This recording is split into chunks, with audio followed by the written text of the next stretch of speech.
Hey everyone, this is Stephanie with Elevate Fitness, and I am here with international speaker and life coach Linda Fight. She has been a coach to many. She is my personal life coach, and she's been amazing.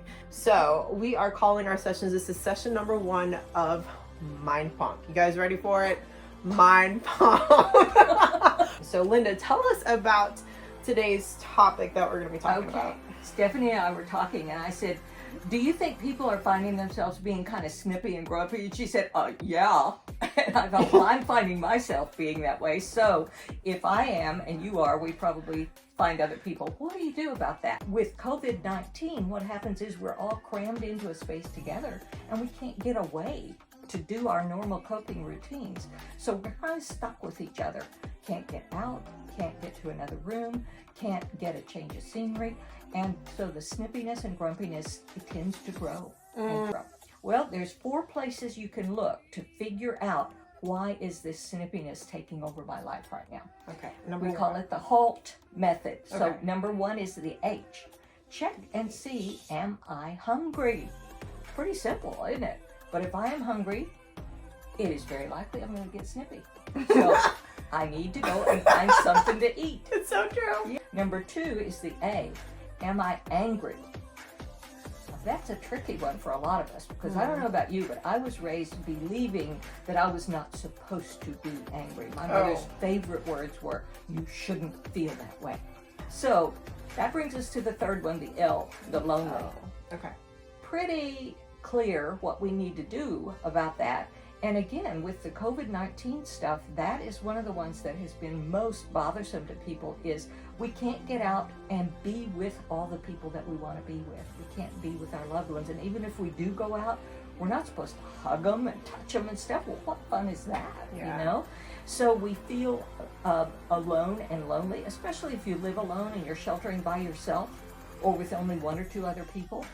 Then that really gets you feeling that way. In fact, your mind becomes a little less sharp because you're not interacting. When you're not interacting with people, yeah.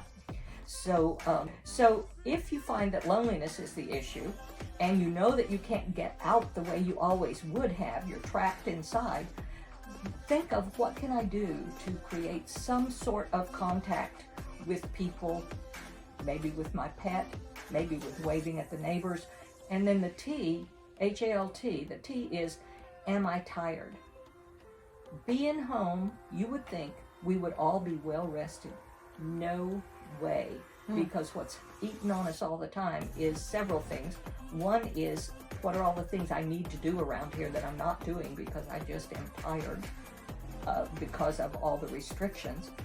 One last thing, and one last technique, or mind pump, is I had a mentor at one time, and again, it was when I was having a very hard time in life and I was suffering from a lot of depression. And she told me one day, she said, what I want you to do is go home, set a timer for 10 minutes, and devote those 10 minutes 100% to being as depressed as you can. I mean, think of everything that depresses you, how awful the world is, lay it out, think about all the details, pile it on. Really be excellent at being depressed and at depressing yourself. She said, my guess is you can't last 10 minutes. You will not be able to maintain that level of depression for 10 minutes. But if you do, at the end of that 10 minutes, the timer goes off. You go off and you go somewhere else and you do something else. The subconscious is saying, hello, hello, come help me. If we give it the attention by doing that 10-minute depression thing or 10-minute anger or whatever it is, it has its needs met. It says, oh, thank you. You acknowledged that I was there and that I had a purpose. Thank you very much. And then it lets you go on about your business. It's amazing. I love the way the mind operates. It is never-ending surprise and interest. So those are the mind pumps for today. The 10 minutes, the HALT, the looking at what triggered you, and the looking at how you can begin to really take ownership of your feelings so that they don't take over your life.